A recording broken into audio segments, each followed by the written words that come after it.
Okay, now the Rebbe is speaking about, this is a speech, a portion of a speech, really a collection of speeches that the Rebbe gave on the Shabbat Shirah. The coming Shabbat is called Shabbat Shirah because we read about the song the Jewish people sang when they crossed the Red Sea, Yam Suf, Reed Sea. Really, it's more, I don't know why they call it Red Sea, but okay.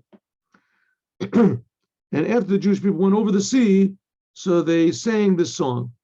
And that's the song, it's written in the Torah, and that's what we read this coming Shabbat. So it's called Shabbat Shirah. But it also happens to be the Shabbat right before Tu B'Av, which is the how do you say, Rosh Hashanah, New Year's Day for trees.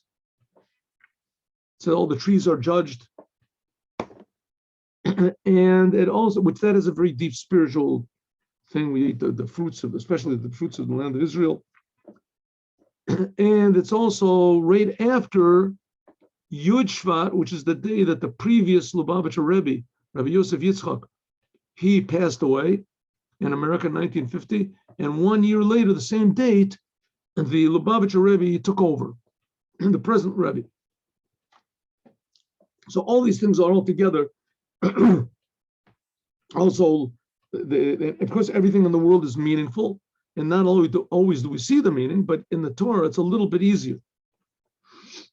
So all this is also connected to the two Torah portions that we actually read on this Shabbat. On Shabbat in the daytime, we read Bashalach, like I said, the Jews going over the sea, and the song that they sang in the end.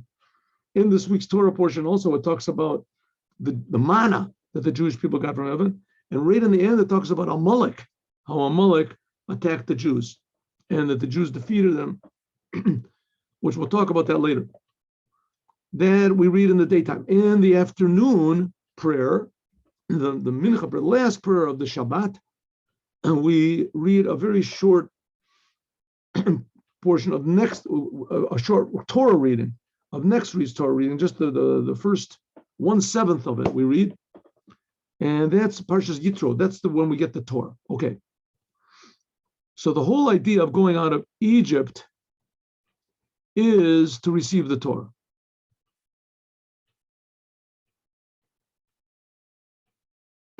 And to take the Torah, and with the Torah to reveal godliness in the world. Okay, so in Parshas Beshalach, I think this is where we got up to. So in this Torah portion that we're reading, this coming Shabbat, and which we're learning now, by the way, anybody that tried to tune in yesterday to the class, my wife's sister passed away, so I had to go to the funeral. So I gave a very short class yesterday because I had to run away, and I gave it early, so I wasn't here at 2:00. So if you want to, you can look online, you can see it. Okay, back to the subject. This week's Torah portion of Parshalach, we see several interesting things, and of course they all lead to, and they're a preparation for the arrival of the Moshiach and bringing the Moshiach immediately, as soon as possible. So in this week's Torah portion, we see all these hints and indications of this redemption by means of Moshiach. First of all, this coming week is Bashalach. Bashalach is the song we sang on the Red Sea after we went across the sea. And this is and it finally ends up, Mikdash Hashem Konan Yodecha. That's how it ends. It says that the holy temple, your hands will make. It says with two hands. When will God build the temple with two hands? It says, Kasher Yimloch Olam Moed, in the future, when Mashiach comes, and everyone will see that the Creator is really the King of the world. So then God's going to bring the third temple down from heaven. That's what we say. A little bit fantastic, but nowhere near as fantastic as God taking the Jews out of Egypt with 10 plagues and talking to them on Mount Sinai. So that's Judaism. And the war of Amalek. The war of Amalek, that's at the end of this week's Torah portion, that this is the really one of the big accomplishments of Mashiach, that he's going to wipe out this nation which is called Amalek. It's because the Yad al Kesef, that God lifted his hand on his throne to make a war with Amalek for generation to generation. God swore She'ein Shemo Shalem, that God's name is not complete and his throne is not complete until he wipes out the name of Amalek. Amalek. Now, Amalek, that's going to be the holiday of Purim, which we're going to come to, which Haman came directly from Amalek. Haman came from Amalek. And those were the ones that made trouble for the Jews when they left Egypt. They made trouble, and before they went into Israel, they made trouble. And when they were in Israel, they attacked. And that was the reason that King Saul, that he was deposed because he didn't kill Amalek. He was supposed to kill Agag, that was the king of Amalek, and King Saul didn't kill. And Moshiach is going to finish off Amalek. What is Amalek? Amalek is a creation of God. God created him. God creates everything. And this is a creation of God which is totally opposed to God. Why God made such a thing like that? If I was God, I don't think I would make such a thing like that, but I'm obviously not God. And I mean, if I was God, I probably wouldn't create me either. So I don't know.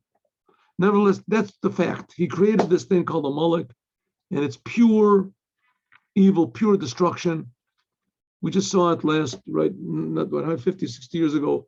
We had Stalin, we had the Hitler especially, right? Yeah, there was the example, because he was like really anti-Jew. He really had this thing against the Jews.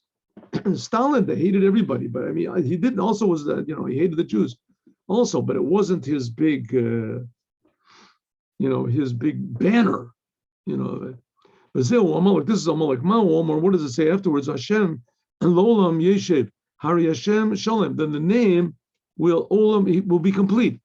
Konen Lemishpat Kiso. God will establish his throne. These are all sentences from Psalms, Tehillim, right in the beginning of Psalms.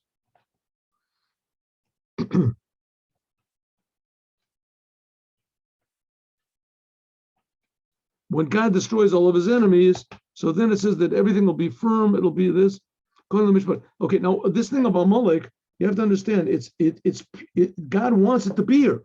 It's pure egotism. That's, in a way, the essence of creation. Creation is separate from the Creator. That's the way God wants it to seem, and that's Amalek. God wants this power to seem that there is no God, or there is God, and that he's our enemy, or whatever you want to say. That's Amalek. Okay, so that's all in this Torah portion. Let's understand there's two things of Shirat Hayom and Milchamat Amalek. It says that these are the two things that Yitro heard about, and he came. That's next week's Torah portion. It's called Yitro. That Yitro came. It was Moses' father-in-law, right? Moses' father-in-law was Yitro. Tzipporah was his daughter, right? So Moses. Milchamas Amalek. It says that Yitro heard about the splitting of the sea and the war against Amalek. What's their connection to the giving of the Torah? It says that the Torah could not have been given until Yitro came and said, now I know that the God of the Jews is greater than any other God. It says that Yitro was the high priest of idolatry. He knew all the idolatry. He was an expert in all of it. And he left it all. He left it all. Even before he met Moses. He left it all. And he had big doubts about all of them. And then finally, when he heard that there was the war, that there's a splitting of the sea, and that Amalek attacked the Jews immediately afterwards, the splitting of the sea. So it said that he came to Moses. He said, that's it. Now I realize that God is. And only then could have the Torah been given. So it comes out that the Jews left Egypt, the sea split, and then Amalek attacked.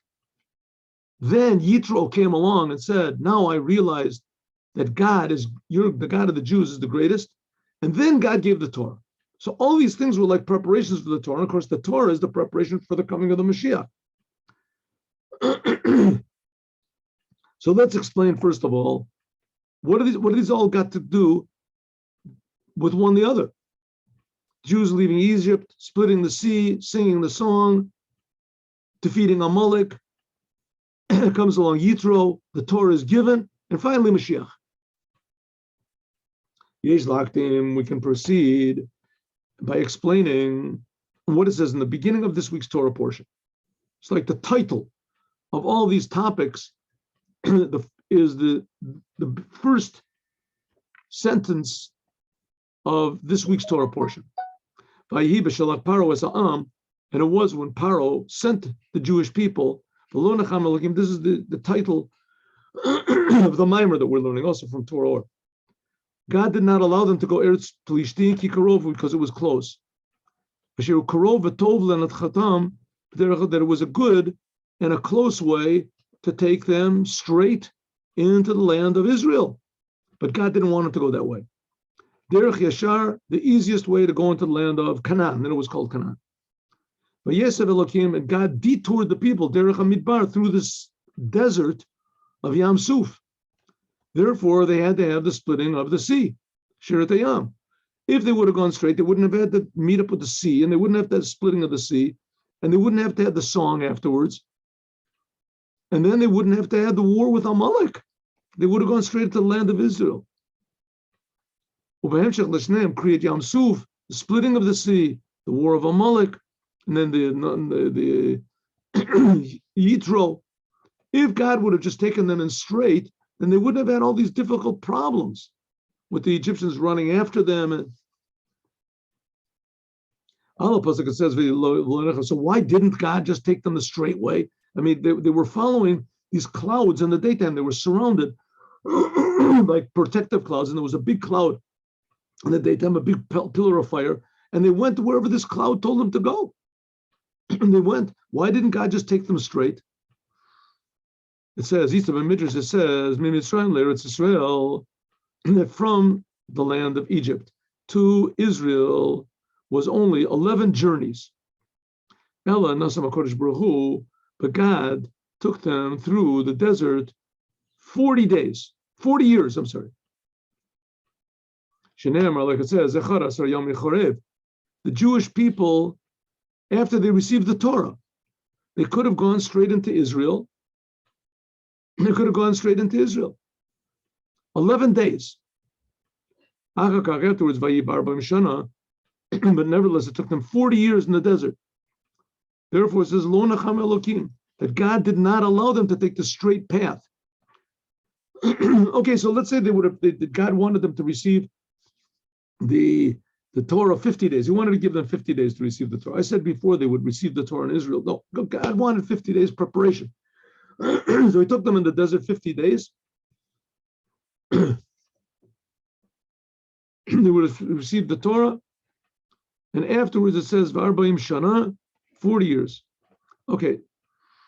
In any case, I don't know if I take it back or not. God could have taken them from Egypt straight into Israel. 11 days it would have taken. 11 trips, it says, 11 encampments. It could have been even shorter than that. Right? It could have been shorter than that. They could have taken the trip 11 days. And let's say, go back to what I said before. They would have received the Torah in Israel. God would have figured it out. But nevertheless, what did it do? It took them 40 years in the desert. Says the Rebbe, this was a good thing. Maliusa is a good thing. God did not make a mistake.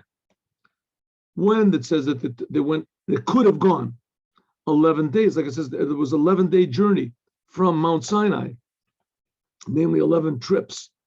It says in the Midrash, Shekayel, Miyuchad Shebesora. And when it says Echad Asar, it means the unique one of the 10. In English, we say 11, but in English, in Hebrew, it is 110. That's how we say 11. Echad Asar, 110. The Midrash says this is the one, the unique one, which is in the 10. What does this mean? Shu Echad, that God is one, and he is the one, the unique one, which is of all of the 10 commandments. What's the unique one? The first one. The first of the 10 commandments, that's the echad, that's the one, which is in the 10. God, I am God that took you out of Egypt. I know. She'echad asar yom, that what it says, the 10 days, the 11 days, this indicates on the one which is above the 10 commandments which God gave on Chorev, on Mount Sinai. In other words, God is the one, he's the author of the 10 commandments. This is Antu Chad V'lo B'chushman. This is the level of God that's one, but not a counted one, not a numerical one. Namely, Muhuto V'atzmuto, this is God's essence, which is above any sort of number. So God's one. What do we mean when we say that God is one? We say that God is one. There's two ways of looking at it. We can say that God is one, means that he's number one. He's the biggest, he's the strongest, he's the first. God is the first.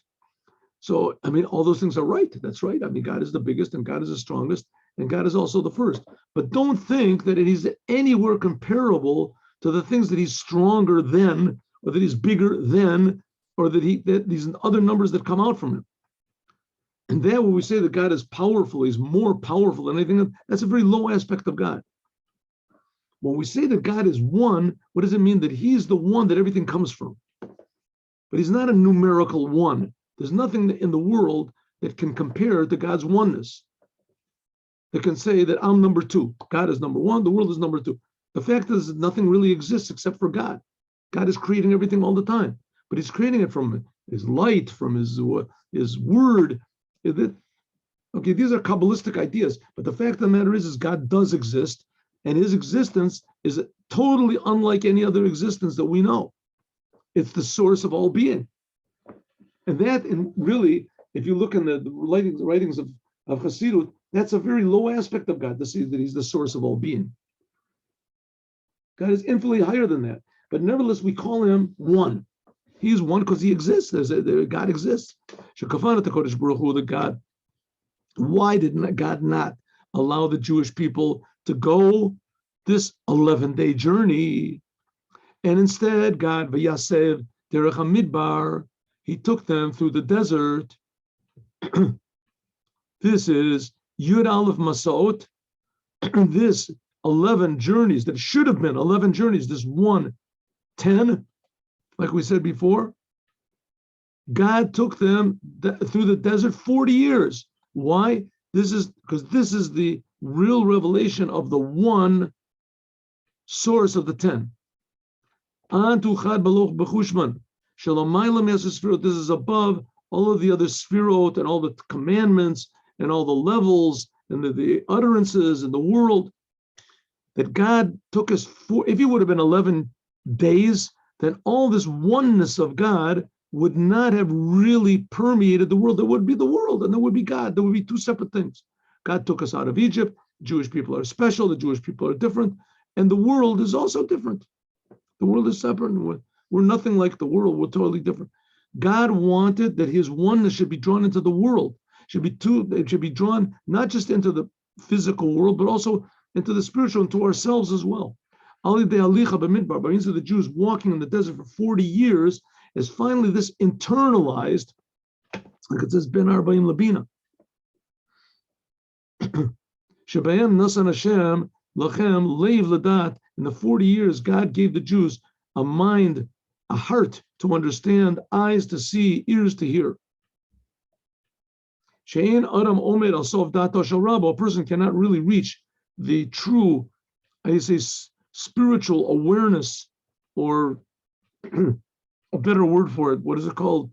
I can't think of it. Anyway, he can't reach the true level of his teacher and the wisdom until 40 years. Integrity. That the teacher, the integrity, and there's the teacher and the thing that he's teaching, after the teacher has achieved such a level, it'll take you 40 years to get that same level. The teacher himself took 40 years. Then there'll be the revelation of the what's called the 1/10. What does it mean? Below od ella will be revealed into acharasar, even into this physical world. Okay, what's the Rebbe saying over here? The Rebbe is saying like this. Listen, the purpose of the Jewish people is to reveal that God is not spiritual.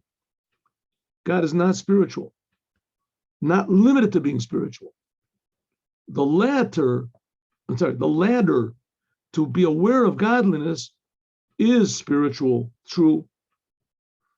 But if things are too good, God would have decimated the Egyptians, taken us immediately into the land of Israel, right? We would have received the Torah. So everything would have been so good. The Jews would have never met with any hard choices. They would have never had to make any sacrifices for their values. God is with us all the time. That's all. It's just easy living. By God taking them through the desert for 40 years, as they met up with all sorts of difficulties and challenges and hard choices to make. A lot of Jews wanted to go back to Israel. A lot of Jews wanted to follow Korach. I'm sorry. I think a lot of the Jews wanted to go back to Egypt. I'm sorry. Jews wanted to go back to with the spies. Jews wanted to follow Korach. The Jews wanted to complain, and there was a lot to complain about. They were in a strange place. A lot of times there wasn't what to drink. There wasn't water. There wasn't food. They were bored.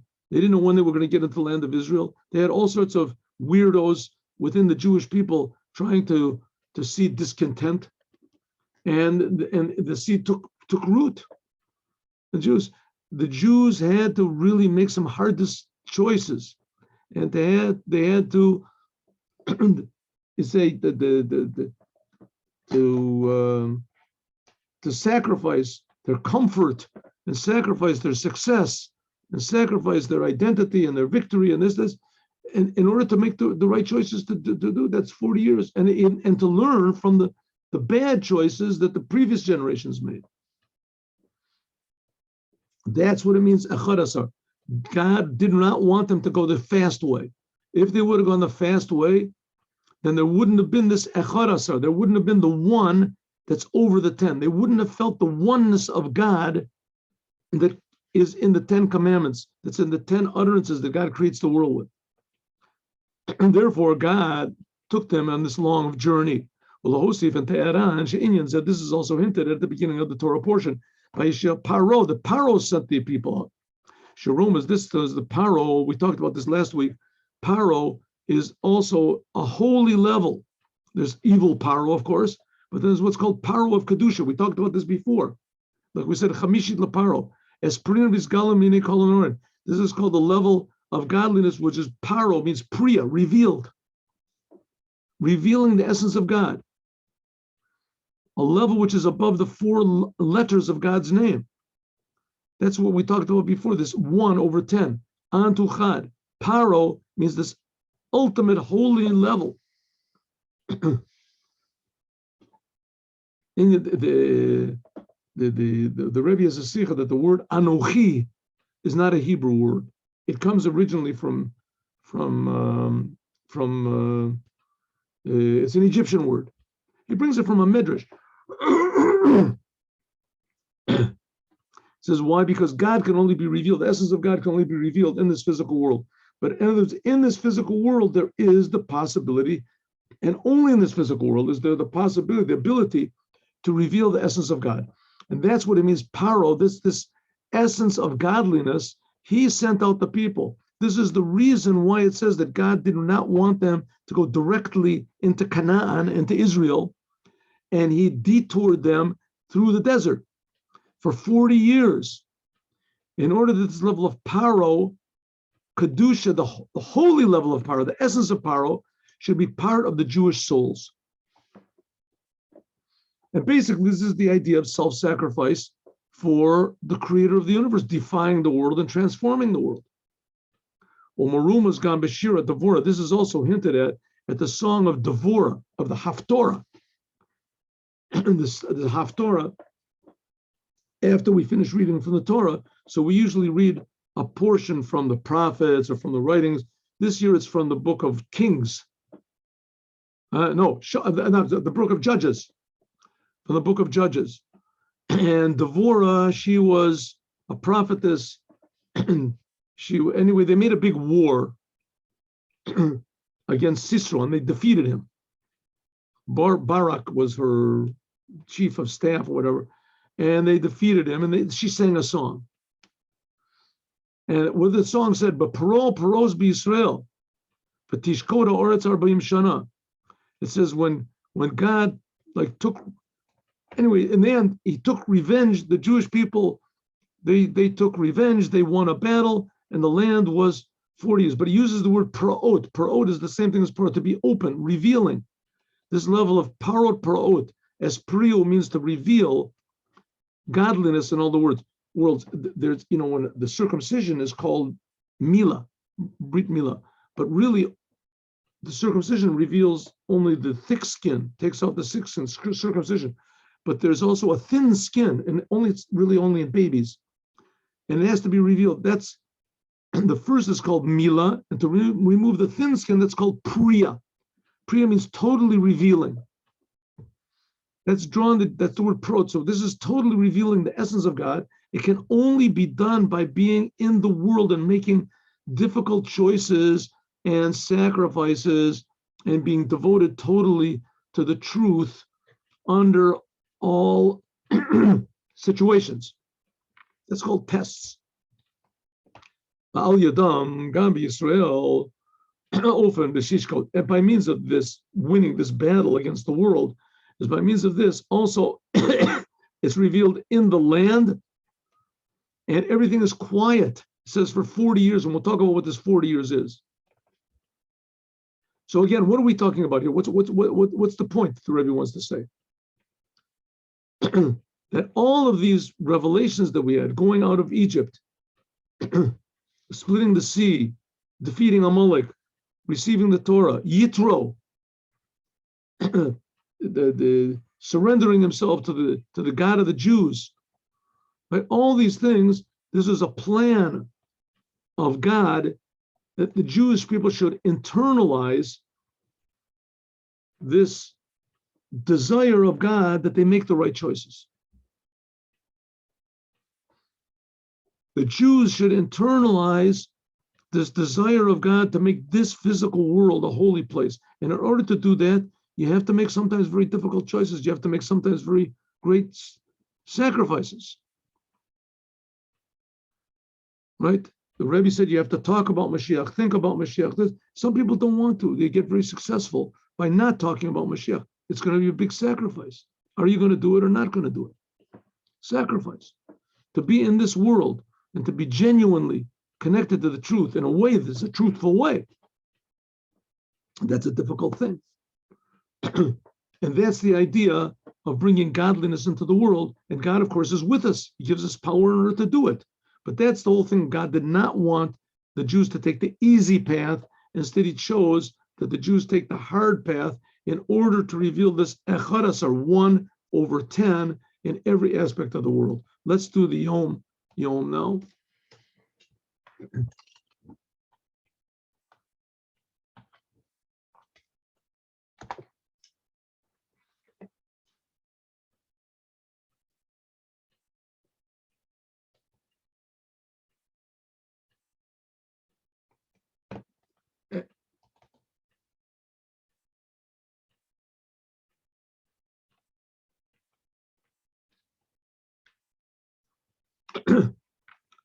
See, on this computer, maybe it's an old computer or something. I don't know if you just saw what happened, but it happens every time. When I want to go over to something new, there pops up a sign. It says in Hebrew, this can't be done. It's impossible. The machine doesn't work. Try again. And so I used to sort of take this seriously. I turned the whole thing off. I figured now, what's it gonna? Let me just, you wait. First of all, sometimes you had to wait half a minute. That's like a whole world. Now it's just a couple seconds, right? You start to do something, all of a sudden, can't be done. It's impossible. No way. Not going to work. The machine is off. You're off. Wait, sometimes it takes a little bit of delay. That's what the whole we just finished learning. And you want godliness? In the Jewish case, it took 40 years wandering in the desert. And we learned in the Mimer in the morning, they had to be in Gullus for 2,000 years. But with perseverance and patience, everything is going to be okay. I hope. I mean, that's what I tell myself. And these days, especially when God's kindness went, by God's kindness, we're at the mamish, at the entrance of the future redemption.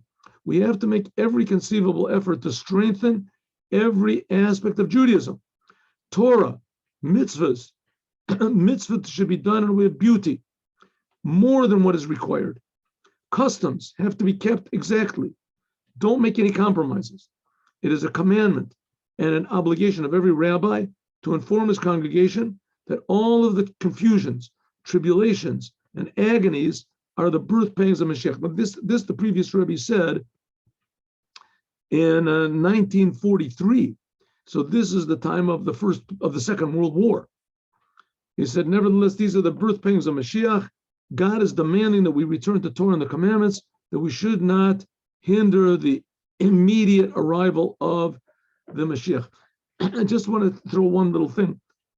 Judaism in America, when the previous Lubavitcher Rebbe came to America, so he came in 1940, and that was in the time the worst, the Holocaust, and people were starting, and he passed away in 1950, and the Rebbe took over. In 1950, there were all these Jews that were the survivors from the Holocaust, and Judaism was like at its lowest point in a lot of ways. There was no,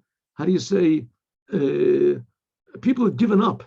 There was no reason to be proud of being a Jew. There was nothing to be proud of. Certainly, there was nothing to impress the non-Jews that I'm a Jew. What was a Jew? Jews who did, you're the guys that got millions got killed. Nobody cares about. Butchered. Anti-Semitism is an option for every single non-Jew in the world. Every single non-Jew in the world is a very viable option for every non-Jew in the world. And we Jews, we're supposed to impress the whole world about the wondrousness of the God of Israel and the power and the splendor and the beauty of Torah and the commandments. And here are these Jewish people. What type of splendor? What are you talking about? God just killed millions of you in the worst possible ways. And there were movies.